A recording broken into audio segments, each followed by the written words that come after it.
വിശ്വാസ പ്രതീകങ്ങളെ അപമാനിച്ച കാർട്ടൂണിന് കേരള ലളിതകലാ അക്കാദമി പുരസ്കാരം നൽകിയ നടപടിയിൽ സർക്കാർ ഇടപെട്ടിട്ടില്ലെന്ന് പറഞ്ഞ് ഉത്തരവാദിത്തത്തിൽ നിന്നും ഒഴിഞ്ഞുമാറാൻ കഴിയില്ലെന്ന് KCBC president archbishop doctor M Soosapakiam. ഇത്തരം പുരസ്കാരങ്ങൾ നിർണ്ണയിക്കുന്നതിൽ സമിതി അംഗങ്ങൾക്ക് വ്യക്തമായ മാർഗനിർദ്ദേശങ്ങളും മാനദണ്ഡങ്ങളും നിശ്ചയിക്കണമെന്നും അദ്ദേഹം ആവശ്യപ്പെട്ടു. സമൂഹത്തിൽ അനാവശ്യ അസ്വസ്ഥതകൾ സൃഷ്ടിക്കുന്ന നടപടികൾ ഒഴിവാക്കാൻ സർക്കാർ ഇടപെടണമെന്നാവശ്യപ്പെട്ട് ആർച്ച് ബിഷപ്പ് സാംസ്കാരിക മന്ത്രി AK ബാലന് കത്ത് നൽകി.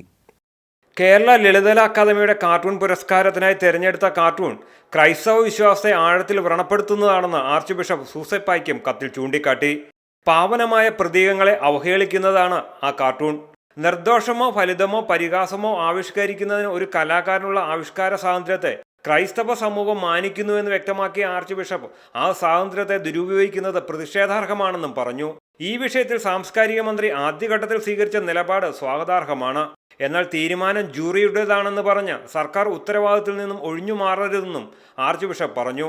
മേലിൽ സമൂഹത്തിൽ അനാവശ്യ അസ്വസ്ഥതകളും വേദനാജനകമായ അനുഭവങ്ങളും ഒഴിവാക്കാൻ സർക്കാർ ഇടപെടണമെന്നും അദ്ദേഹം ആവശ്യപ്പെട്ടു. Shekinah news bureau, Thiruvananthapuram.